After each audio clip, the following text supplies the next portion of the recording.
Hi, this is Jeff with the INTJ equation. Thank you for being patient with me as I move, as it's one of my least favorite things in the world to do. But without change, there's no progress. That is the reason why there hasn't been much content coming out lately. Please, as usual, if you haven't yet, like, share, subscribe, and leave a comment below. Today's topic is a bit controversial. So tell me in the comments if you disagree, agree, or like or dislike what I'm putting out there. Also, give it a like. That helps build an algorithm for this, so more people could see it in their feed. And of course, subscribing helps. Today, I'm going to talk about Elon Musk and how the internet annoyingly mistypes him all the time. Musk is constantly typed as an INTJ, and he's in fact an INTP. As much as I'd like to claim him as an INTJ, just isn't true. So the first clip I want to show you is where he's talking about Warren Buffett, who's, I believe, an INFP. I never really verified who it is, but definitely a TE user, and how his process of looking through like financial documents and portfolios and stuff, a very TE driven function, how it's boring to him and kind of pointless to him. So someone has a strong TI user, like a TI hero like Elon Musk is, it's not exactly his bread and butter as it would be for someone like Warren Buffett. So I'll leave all the clips or the full interviews down below. So if you want to check them out yourself, feel free to. And I'll show you this first clip. There's a conflation of consumption and capital allocation. So let me take Warren Buffett, for example. And to be totally frank, I'm not his biggest fan. But, he does a lot of capital allocation. And he reads a lot of sort of annual reports of companies and all the accounting, and it's pretty boring, really. And he's trying to figure out does Coke or Pepsi deserve more capital? It's kind of a boring job, if you ask me.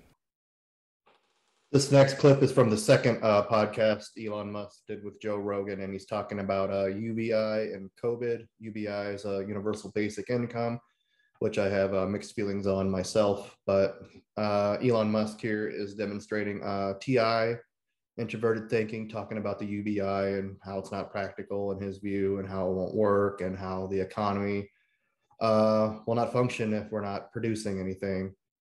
So he's very direct with it, because INTJs are direct, so this is somewhere they can get mistaken. But INTPs can be pretty direct too with using their TI, and they can just tell it like how it is.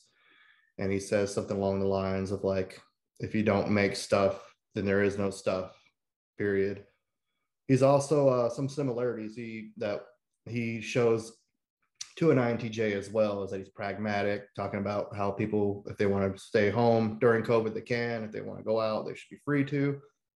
And he's also abstract, referring to how people believe the economy is a horn of plenty, as he puts it. So he's speaking metaphorically. So the abstraction and the pragmatism is something that INTJs and INTP share. Actually, all the intuitive thinkers share those common traits. And again, this is not in any way disrespecting the people who have died from this disease. No. It's certainly a real thing to think of. Yeah, it just should be, if you're at risk, you should not be compelled to leave your house, right, or leave a place of safety. But you should also not be, if you're not at risk, or if you are at risk and you wish to take a risk with your life, you should have the right to do that. And it seems like at this point in time, particularly, our resources would be best served protecting the people that are at risk versus penalizing the people that are not at high risk for living their life the way they did, particularly having a career and making a living and feeding your family, paying your bills, keeping your store open, keeping your restaurant open. Yes. There's a strong downside to this. Yeah. So, yeah, I just believe, if this is a free country, you should be, allowed to do, what you want, as long as it does not endanger others. But that's the thing, right? People, this is the argument they will bring up. Like, you are endangering others. You should stay home for the people that you even if you're fine, even if you know you're going to be okay, there's certain people that will not be okay because of your actions. They might get exposed to this thing that we don't have a vaccine for, we don't have universally accepted treatment for, and then we need to. There's two arguments, right? The one argument is we need to keep going, protect the weak, protect the sick, but let's open up the economy. The other argument is stop placing money over human lives, and let's shelter in place until we come up with some sort of a decision, and let's figure out some way to develop some sort of a universal income, universal basic income plan or something like that to feed people during this time while we make this transition. I think there's a as I said, my opinion is if somebody wants to stay home, they should stay home. And if somebody doesn't want to stay home, they should not be compelled to stay home. That's my opinion. Do you think if somebody doesn't like that, well, that's my opinion. This notion though that you can just sort of send checks out to everybody and things will be fine is not true. Obviously, there's some people have this absurd view that the economy is like some magic horn of plenty. Like it just makes stuff, whatever. There's a magic horn of plenty, and the goods and services, they just come from this magic horn of plenty. And then if somebody has more stuff than somebody else, it's because they took more from this magic horn of plenty. Now let me just break it to you, the fools out there. If you don't make stuff, there's no stuff. Yeah. So if you don't make the food, if you don't process the food, you don't transport the food, and medical treatment, getting your teeth fixed, there's no stuff. I would become detached from reality. You can't just legislate money and solve these things. If you don't make stuff, there is no stuff. Obviously. We'll run out of the stores. We'll run out of the machine just grinds to a halt.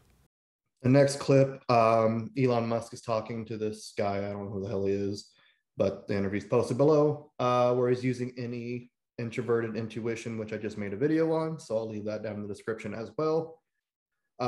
He talks about the collective, there's this paradigm where people think that global warming is not an issue at all, and some people think it's the doomsday next week, and he's kind of in the middle, and he kind of gives some solutions of some possibilities for us as a race, as a planet, that could kind of solve it or expedite it, our pending doom. So an NI user like an INTJ would be kind of looking in the future in our own personal perspective, but here Elon Musk is demonstrating any extroverted intuition, looking at the whole collective. We're doomed and there's nothing we can do about it. I am somewhere in the middle. So my concern with the CO2 is not kind of where we are today, or even the current rate of carbon generation, but really if carbon generation keeps accelerating and we keep getting increase in the Keeling curve, the CO2 possibility in the atmosphere, and if we keep going and if we're complacent, then I think we could. There's some risk of sort of nonlinear climate change. So thus far we've seen the CO2 possibility be fairly linear on our time scale, although it looks very exponential on geologic time scale. But there are certain potential nonlinear events like. The next clip, Elon Musk is kind of recalling his own memories, demonstrating what SI would be, introverted sensing. INTJs have SI demon, so we're not too fond of it. It's way down in their shadow, the very last function, so we rarely use it at all. Elon Musk is just kind of recalling the past from his own perspective, where SE users typically recall the past from other people's experiences. They'll use we, us, he said this, she said that, she did this, he did that sort of thing. So here Musk is using SI rather than SE. If he was using SE, then he would be an INTJ possibly, but he's not. But how do you recruit your initial team to work on something? Do you put out word? Do you know somebody typically? Do you build around somebody else? Do you pull from your existing companies? Well, it varies. I mean, I mean, the first company way back in the day, Zip2, what I did was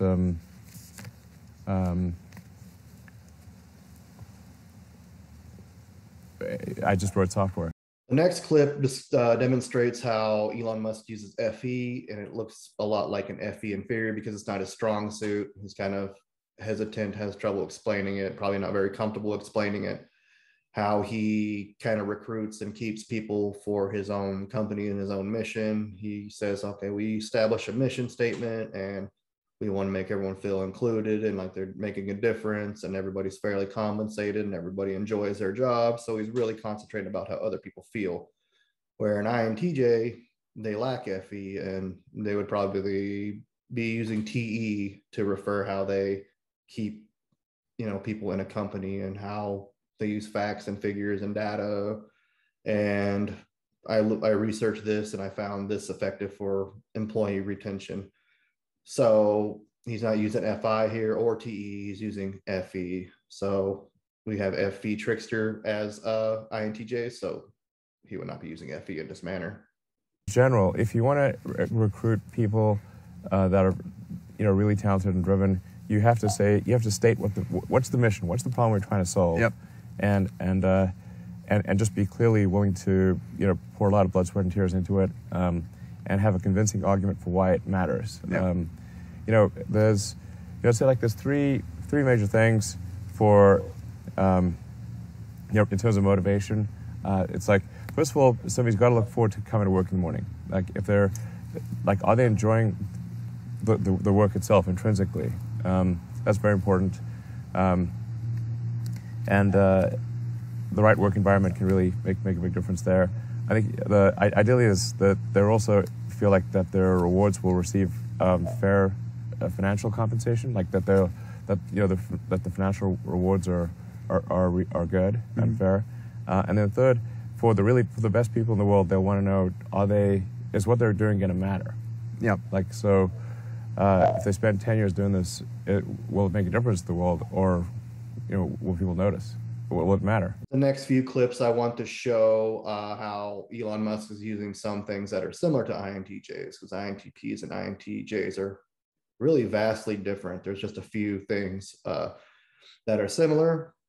One of those things is they're both pragmatic. We kind of do what we want. We're independent. We kind of will break the rules if needed. We're abstract. We're intuitives. All intuitives are abstract. They think about the future. And he's introverted. If you watch the full video of him with Joe Rogan's always egging him on to talk. And he's just always kind of like nodding and stuff like that when he's done with his question. And you can see Joe Rogan getting a little frustrated, trying to keep the dialogue going.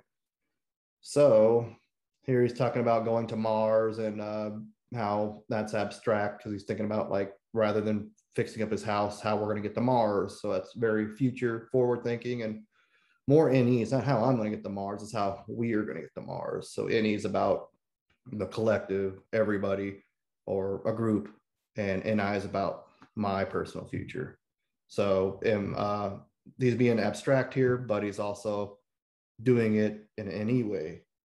And he's also being pragmatic about bending the rules to get what he wants with the flamethrower he designed. Now, it's not actually a flamethrower, and like customs in other countries would allow a flamethrower in there. So he listed it's not a flamethrower and explains that it's not a flamethrower. So he bent the rules, being pragmatic like an INTJ would, but he's an INTP. But how do you have time to do anything? I don't understand your time management skills. I mean, I didn't spend much time on this flamethrower. I mean, to be totally frank, it's actually just a roofing torch with an air rifle cover. It's not a real flamethrower. Which is why it says not a flamethrower. That's why we were very clear. This is not actually a flamethrower. And also we were told that various countries would ban shipping of it. But they would ban flamethrowers. So to solve this problem for all the customs agencies, we labeled it not a flamethrower. Did it work? Is it effective? I don't know. I think so. Yes. So far. Yes. Now, things. Forget about the flamethrower. Like, how do you do all that other shit? Like, how does one decide to fix LA traffic by drilling holes in the ground? And who do you even approach with that? Like, when you have this idea, who do you talk to about that? I mean, I'm not saying it's going to be successful or sort of, I mean, it's just like asserting that it's going to be successful. But so far, I've lived in LA for 16 years, and the traffic has always been terrible. And so I don't see any other ideas for improving the traffic. So in desperation, we're going to dig a tunnel, and maybe that tunnel will be successful, and maybe it won't.